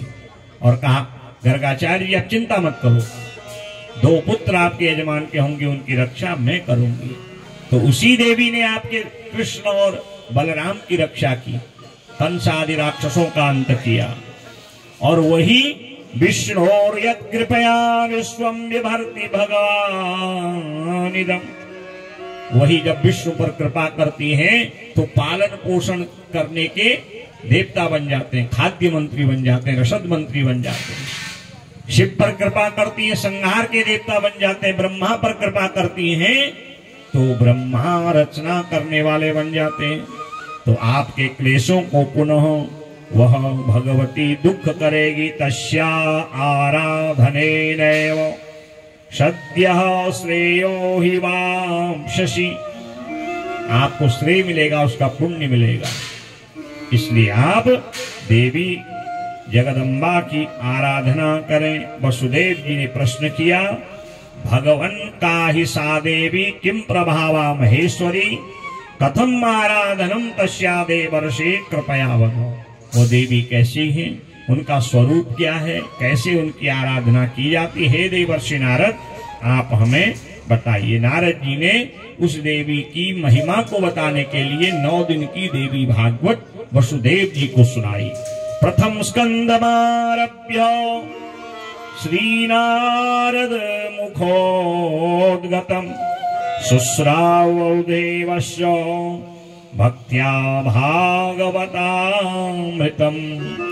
शुश्राव वसुदेवस्य, वसुदेव जी को नारद जी ने प्रथम स्कंद से कथा आरंभ करी सुनाई और 12 स्कंद पर्यंत 18,000 श्लोकों में महाकाली, महालक्ष्मी, महासरस्वती के दिव्य चरित्र, उनकी लीला, उनके भक्तों का वर्णन किया। और यहाँ 9वें दिन यज्ञ की जब पूर्णाहुति हो रही है, ब्राह्मण कह रहे हैं मंत्रार्थाः सफला सन्तु पूर्णा सन्तु मनोरथाः। और इधर भगवान ने कहा बहुत हो गया जाम्बवान जी से लड़ते लड़ते। और 27वें दिन भगवान ने कहा अब इस युद्ध का अंत करना चाहिए। जाम्बवान जी को जमीन में जब पटका, जाम्बवान जी भगवान को पकड़ने के लिए आगे लपके और जैसे ही उनके चरणों का स्पर्श हुआ सारा शरीर रोमांचित हो गया। अति कोमल रघुवीर स्वभाव, इतना कोमल स्पर्श, इतना आनंद देने वाला जो चरित्र था वो तो मेरे राम जी का था। कौन है आप जिसके सामने 20 भुजा 10 सिर वाला रावण थरथराता था। मैं 27 दिन से उससे लड़ रहा हूं और महाराज उसको पराजित नहीं कर पा रहा। आखिर में आप कौन हैं? और भगवान उसी समय राम रूप में, श्याम रूप में दर्शन दिए, चरण पकड़ लिए, कहा मैंने बहुत बड़ा अपराध किया, अब मुझे कुछ नहीं चाहिए, आपकी कृपा चाहिए। तू गोकुल का रखवाला है, कोई क्या जाने नंद लाला है। तू गोकुल का रखवाला है,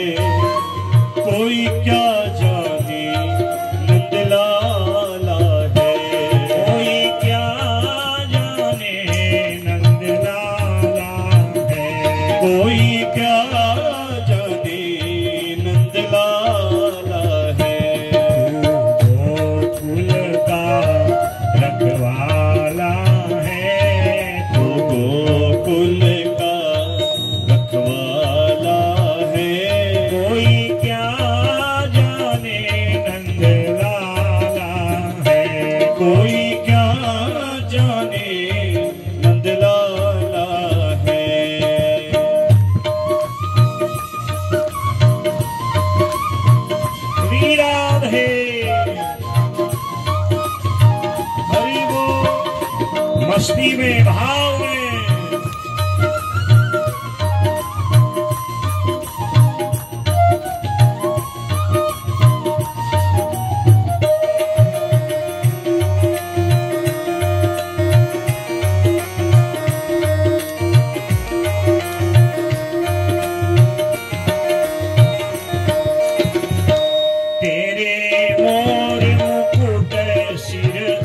सोहत है तेरे मुकुट सिर सोहत है मकराकृत कुंडल सोहत है मकराकृत कुंडल सोहत है तेरे गले में बैजंती माला है तेरे गले में बैजंती माला है कोई क्या जाने नंद लाला है गाइए कोई क्या जाने नंद लाला है तू गोकुल का रखवाला है तू गोकुल का रखवाला है कोई क्या जाने नंद लाला है कोई क्या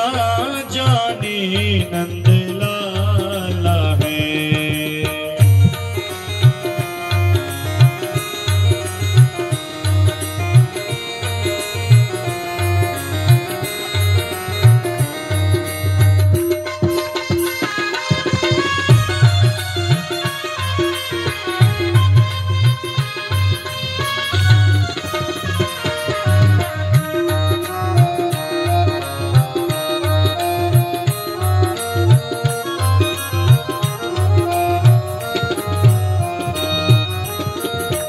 तू मीठी बंसी बजाता है वो मीठी बंसी बजाता है यमुना तट धेनु चराता है यमुना तट धेनु चराता है तू मीठी बंसी बजाता है तू मीठी बंसी बजाता है यमुना तट धेनु चराता है यमुना तट धेनु चराता है तू चक्र सुदर्शन वाला है तू चक्र सुदर्शन वाला है कोई क्या जाने नंद लाला है कोई क्या जाने नंद लाला है राधे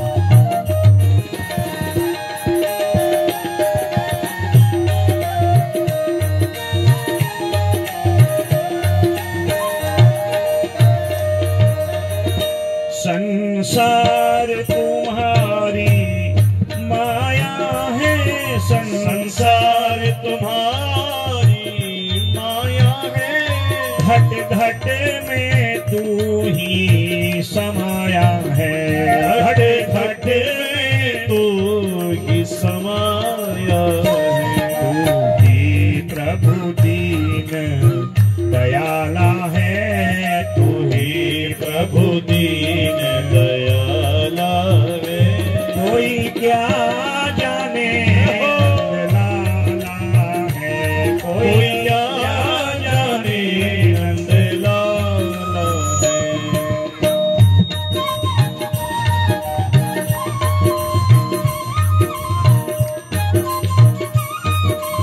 जगदम्बे मात की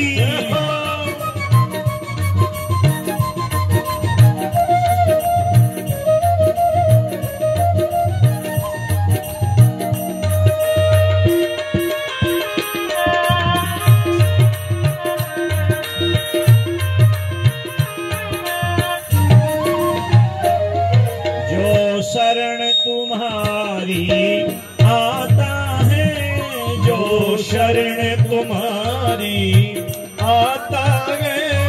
जाम्बवान कह रहे हैं आज आपका पता चल गया। आपने जो त्रेता युग में वरदान दिया था ना कि जो पराजित करेगा वही तुझे परम पद भी दिलाएगा। जो शरण तुम्हारी आता है, जो शरण तुम्हारी आता है, वो अभी चल पदवी पाता है। वो विचल पदवी पाता है। फिर कटे जन्म जन जाला है, फिर कटे जन्म जन जाला है। कोई क्या जाने नंद लाला है, कोई क्या जाने नंदलाला है।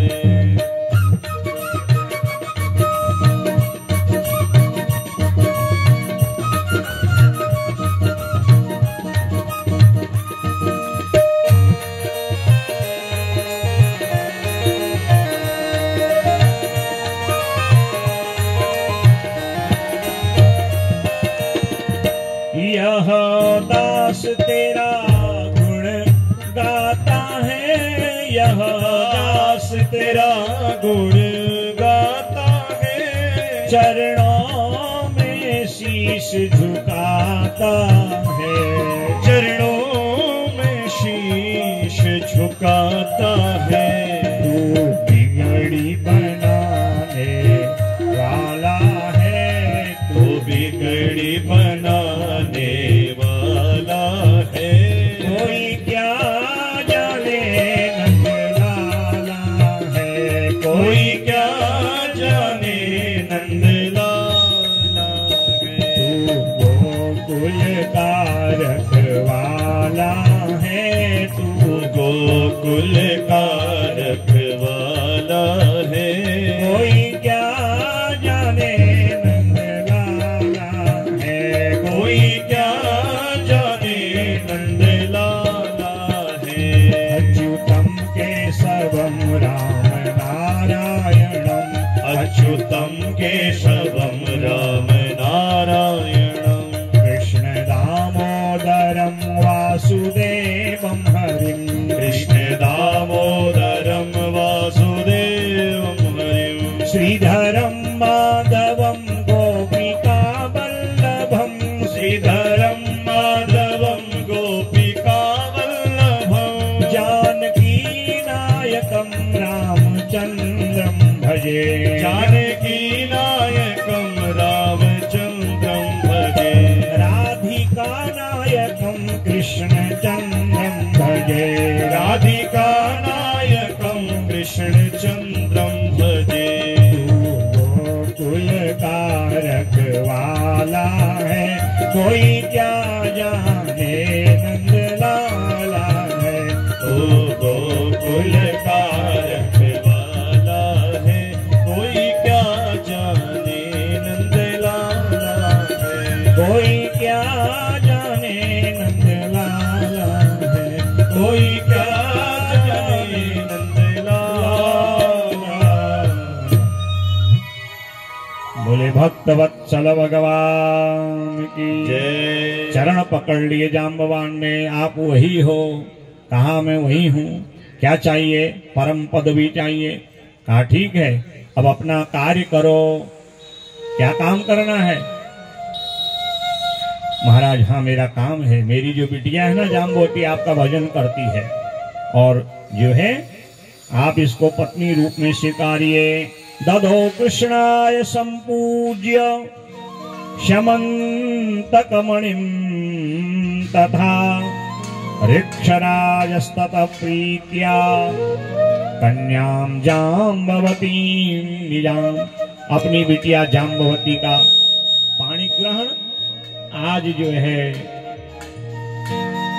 भगवान कृष्ण से किया और कहा हर पिता जब कन्यादान करता है तो कुछ न कुछ दहेज दक्षिणा देता है और ये शमंतक मणि आपको मैं दान दहेज के रूप में दे रहा हूं। भगवान ने कहा इसी ने तो कलंक लगाया था।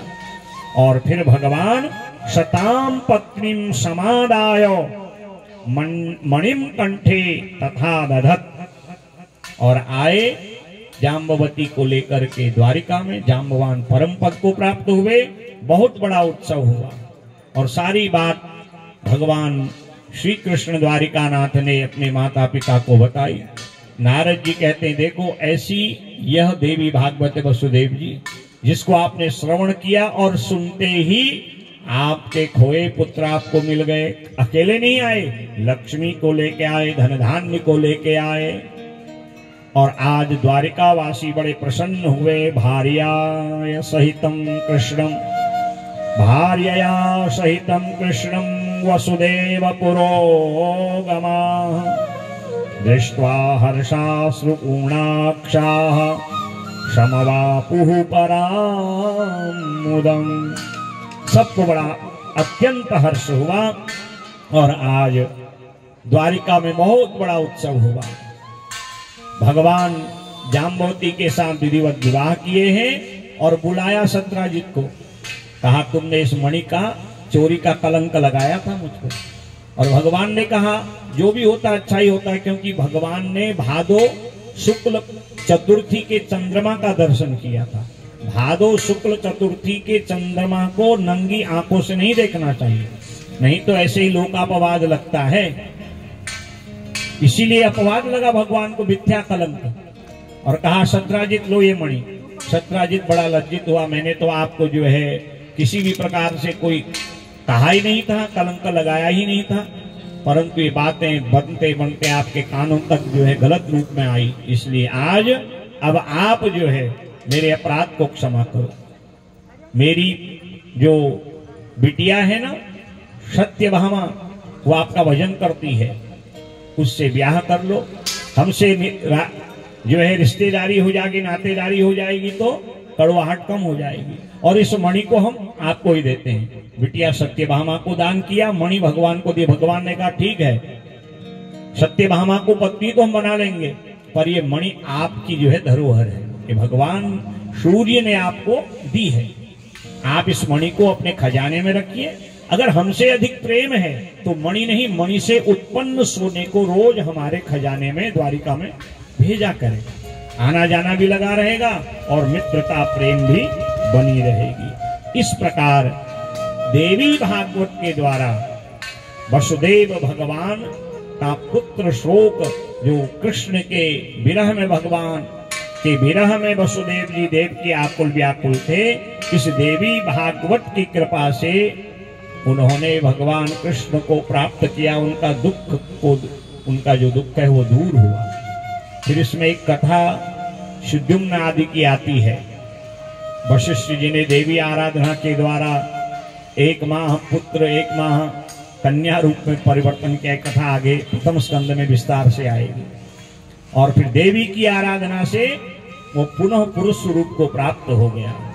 वैसे ही रेवती नक्षत्र को श्राप मिला और देवी भागवत की कृपा से वो श्राप से मुक्त हुआ। ऐसी इस देवी भागवत की बड़ी महिमा है। और एक अध्याय में देवी भागवत को करने की विधि बताई है।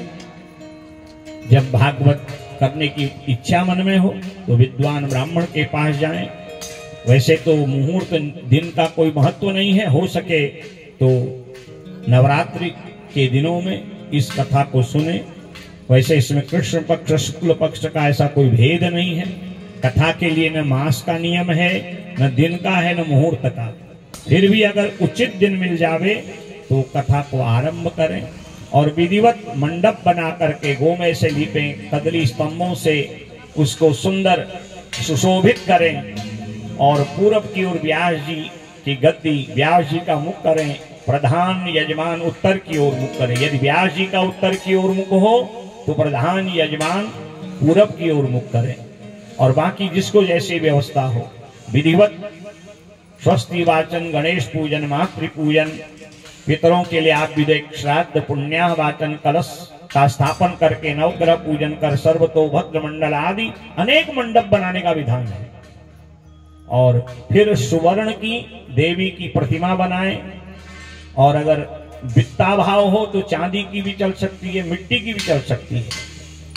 तो इस प्रकार विधिवत मूर्ति बना के नित्य देवी का षोडशोपचार पूजन करें। ध्यान, आवाहन, पाद्य, आसन, अर्घ्य, पंचामृत, कर्पूर स्नान और अलग अलग मंत्रों से दूध, दही, घी, शहद आदि से स्नान कराएं।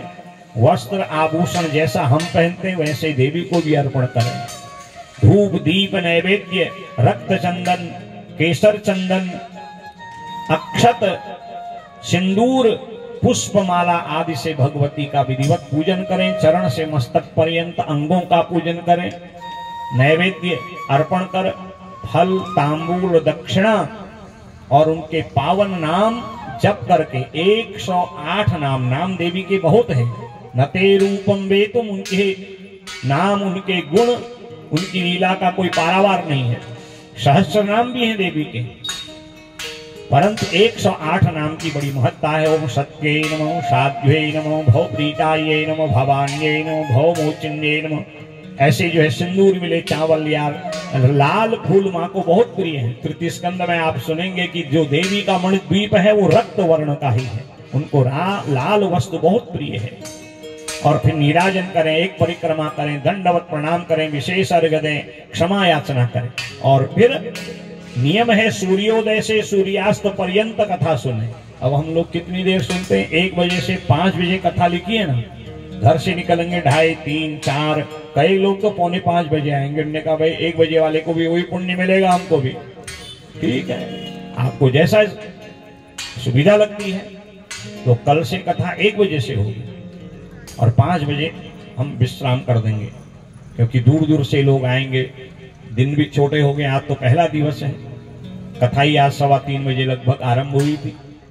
तो नियम है सूर्योदय से सूर्यास्त पर्यंत कथा हो, तभी 18,000 श्लोक समझ में आते हैं। और 2 घटी माने 48 मिनट का विश्राम हो। एक समय दूध पी के व्रत करना चाहिए, न हो तो एक समय फलाहार लें, न हो तो एक समय अन्न लें।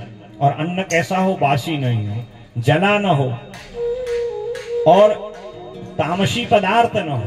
पहले नियम है कि नित्य पहले दिन 2 वर्ष की कन्या का पूजन हो, अगले दिन 3 वर्ष की कन्या का पूजन हो। जिस कन्या का पहले दिन पूजन किया दूसरे दिन भी करें, फिर तीसरे दिन 4 वर्ष की कन्या। इस प्रकार 9वें दिन 10 वर्ष की कन्या, उसका विधान भी आगे आप कथा में सुनेंगे। और इतना न हो तो 9 कन्याओं का पारायण के दिन विधिवत पूजन करें। और 9 सौभाग्यवती स्त्रियों का विधिवत अलंकार, वस्त्र, आभूषण देके पूजन करें, जिसको सुवासिनी पूजन कहा जाता है।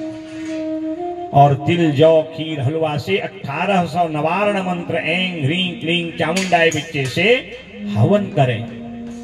5, 7, 9, 11 ब्राह्मणों को वर्ण दें। कोई सप्तशती का पाठ करें, कोई भैरव जी का पाठ करें, कोई गायत्री का जप करें। ऐसे जो है यज्ञ निर्विघ्न हो, उसमें सबका नियम संयम का सहयोग हो। भूमि में शयन, ब्रह्मचर्य का पालन, क्षौर कर्म नहीं करना चाहिए यजमान, वक्ता आदि को। अब आजकल तो क्या कहा जाए महाराज, गेटअप का जमाना है। व्यास जी भी चकाचक जो है। एक हाल में कोई वक्ता कह रहे थे बहुत बड़े कि आजकल कथा कम हो रही, गेटअप ज्यादा हो रहा था। वो महाराज जी हैं कोई, कह रहे थे आजकल के वक्ता कथा कम, गेटअप पे ज्यादा ध्यान दे रहे हैं।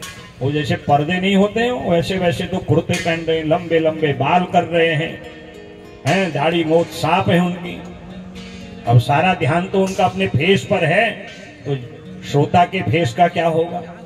जो कार्य हमने संकल्प लिया है वो कैसे पूर्ण हो, ये वक्ता की जिम्मेदारी है। और अधिक से अधिक श्लोक श्रोताओं के कान तक जाए। अब आजकल कथाओं में श्लोकों का भी अभाव हो गया है। कथा चलती है खूब, जो है नाच गाना चलता है। नाच गाने के लिए कथा नहीं है, मनोरंजन के लिए कथा नहीं, कथा मनोभंजन के लिए। जो संसार में हमारा मन भटक रहा है, उस अटक रहे मन को भगवान से जोड़ने के लिए कथा। इसलिए अधिक से अधिक कथा हो। तो ऐसी जो कथा है वो जीवन में परिवर्तन करती है। हम अभी मई में एक बहुत बड़े अधिकारी हैं लखनऊ में, वहां गए थे कथा सुनने। कल ही उनका फोन आया था, गुरुजी आपने तो कथा के द्वारा हमारे पूरे परिवार में परिवर्तन कर दिया।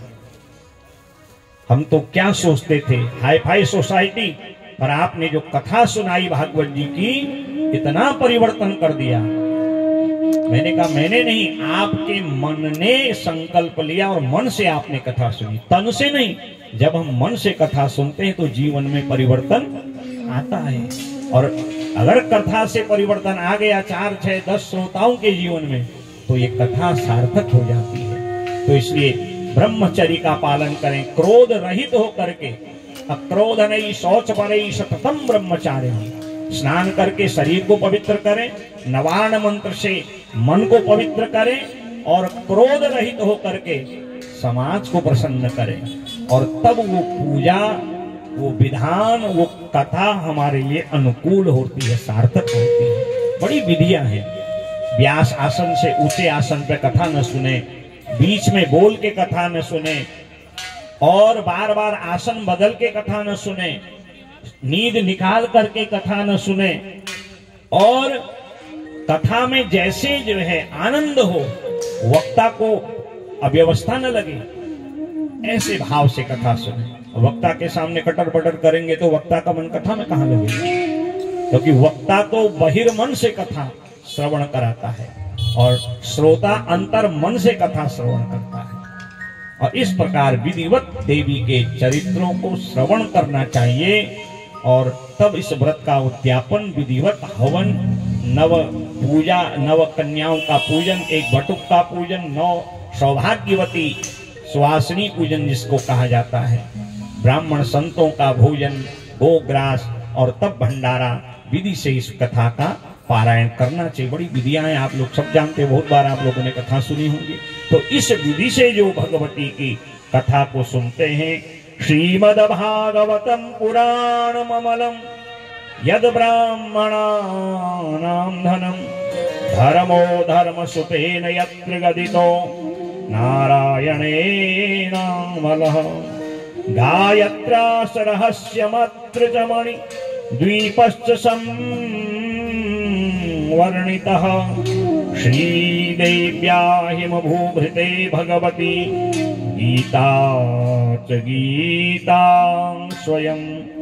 जो इस पुराणों की तिलक रूपी देवी भागवत को हृदय भाव, मन भाव से श्रवण करते हैं, देवी उनके हृदय को मणिद्वीप बना देती है। अर्थात देवी का जो नित्य निवास है, उस धाम का नाम है मणिद्वीप। बोले मणिद्वीप धाम की। ऐसी जो अलौकिक देवी की महिमा गाने वाली देवी भागवत की कथा है, जो संकल्पों को पूर्ण करने के लिए मनोभाव से श्रवण करते हैं, यम यम चिंतयते कामम तम तम प्राप्नोति निश्चितम। उनके समस्त संकल्पों को भगवती कल्प वृक्ष रूप में परिपूर्ण करती है, उसको पालित करती है, पुष्पित करती है और पोषित करती है उसके समस्त संकल्पों को पूर्ण करती। बोले देवी भागवत महापुराण की जय हो। आज यहीं पर कथा को विश्राम देते हैं, थोड़ा सा समय ज्यादा हुआ। कल ठीक 1 बजे से जैसे कथा का आपने आमंत्रण किया है, तो 1 बजे आप आएंगे, तो लगभग 4:45 बजे आरती आरंभ होगी, ताकि 5 बजे आप प्रसाद लेके फिर यहाँ से फिर सायंकाल की जो है 6:30 7 बजे आरती होगी। आज तो अब पहला दिन है, देर वैसे ही होगी है। आज ये आरती और सायंकाल की आरती जो है एक ही रूप में होगी। और कल से प्रातःकालीन यजमान लोग 8 साढ़े 8 बजे तक आ जाएं, ताकि 10 साढ़े 10 बजे तक पूजा हो जाए। क्योंकि फिर हमें और भी जप है, सप्तशती पाठ है, बड़ुक भैरव पाठ है, मूल पाठ है, ये सब करना है।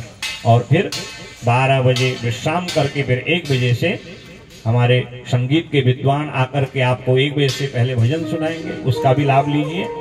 और इस भगवती भागवत कल्प वृक्ष का आनंद प्राप्त कर भगवती की कृपा को प्राप्त करें।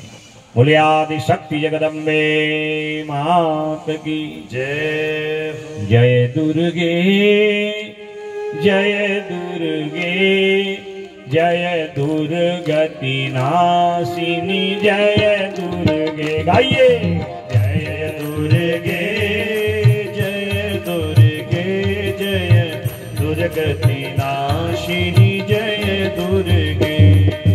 जय अम्बे जय अम्बे जय माँ मात भवानी जय अम्बे जय अम्बे जय अम्बे जय मातु भवानी जय अम्बे दुर्गति नाशिनी दुर्गे जय जय दुर्गति नाशिनी दुर्गे जय जय काल विनाशिनी काली जय जय काल विनाशिनी काली जय जय उमा रमा ब्रह्माणी जय जय उमा रमा ब्रह्माणी जय जय राधा सीता रुक्मिणी जय जय राधा सीता